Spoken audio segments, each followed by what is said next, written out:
let's talk a little bit about how this all came together. And I'll start with both of you individually. And Linda, I'll start with you because you took the helm of eMed after spending 2 years as the CEO of X, formerly known as Twitter. And I would just love to hear about, how that happened. What sort of translates from social media into, running a telehealth company?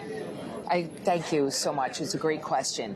And when I look back on my career, which will, I think, logically explain how I landed at eMed, you could probably mark it by one or two words, and it would be transformation, led by technology transformation and innovation, right? So throughout my career, whether I was at NBCU for so long, one of the outputs of that was launching Peacock to then go to Twitter and then X and creating the global town square. It made sense once I decided to leave X, what should I do next? And about 6 months prior to leaving X, I became chair of the board of eMed's direct-to-consumer business in England, the #1 female-focused GLP-1 business. And why it all came together is because what I learned and was so impacted by the profound nature of the power of these GLP-1 medications.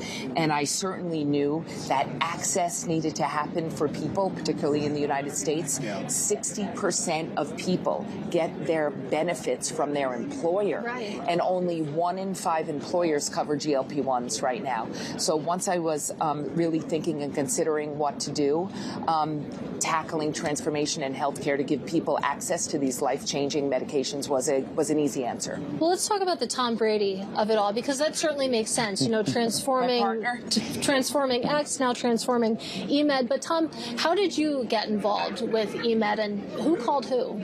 Well, I've been involved in health and wellness for a long time. I think as an athlete, I realized that my body was my asset, so I had to take good care of it. And every day I had to put the right foods in my body. I had to have the right hydration, the right workouts, the right training in order for me to go out there and accomplish my job to the best of my ability. I started a health and wellness business in 2013 based around all the things that I knew and that I desired and I wanted other people to understand about how to keep their bodies and how they can stay active for a long period of time. But I also realized there's a lot of discipline that comes to making those daily decisions that allow you to be healthy. And a lot of times they couldn't take on this kind of Navy SEAL type training that I did as an athlete, because not many can. Yeah, not many can. And we spend hours in our day and we have great resources to be able to do that. So what I realized with health and wellness in my post-retirement was a lot of times you have to meet people where they're at. Yeah. And you have to kickstart people's journey. And partnering with Linda and our friend Michael Ferrer, who founded the company, who's become a great friend of mine down in Miami, I think we can really help a lot of people. And like I said, to get people on the right program with the right individuals that's really tailored to them, they can start to begin to see some great health improvements in their life. But I'm sure you have to sort of recognize the potential criticism that somebody like you, a world-class athlete, I don't think anyone's ever seen you out of shape, and yet, you're pitching a GLP-1 alternative for some folks. And I understand the need, but why listen to Tom Brady? Why not listen to, I think you should listen to your healthcare professionals who you should listen to. That's the most important thing. And I think for me, the ability to promote things that I really strongly believe in. And again, it's really about being proactive about your health. And one thing I realized, I was able to achieve great things in my life and my career because I was very proactive. I didn't wait to get injured. I didn't wait to get sick. I tried to stay ahead of those things. I never wanted to be injured. If I was injured, I missed a game. I couldn't do what I love to do. So now that I get to go out there, do what I love to do in this next part of my life, which is try to help other people, give them the best information possible so that they can make the right decision for themselves. I think it's really important to point out the why Tom Brady of it all. In order for you, Tell me, girl.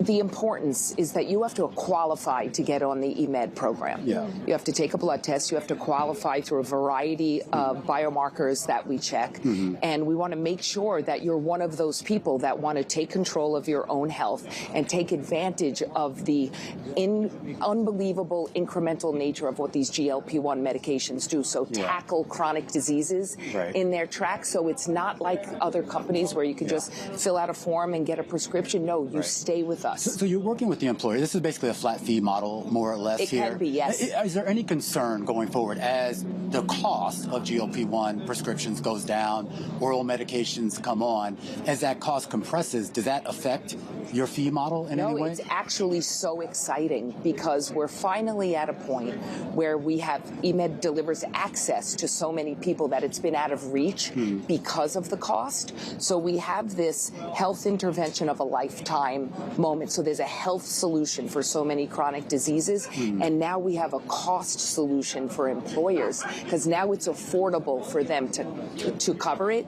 And that's exactly where eMed sits at the intersection of that. Are you going to do secondary markets? Like, I mean, didn't you have a partnership, I believe, with CVS? Or no? Yes, we have a partnership with CVS, a strategic investor like Aon. So imagine these gold standard companies coming together, like-minded, woven together to break the cost curve and impact population health. What a good seat to be sitting in.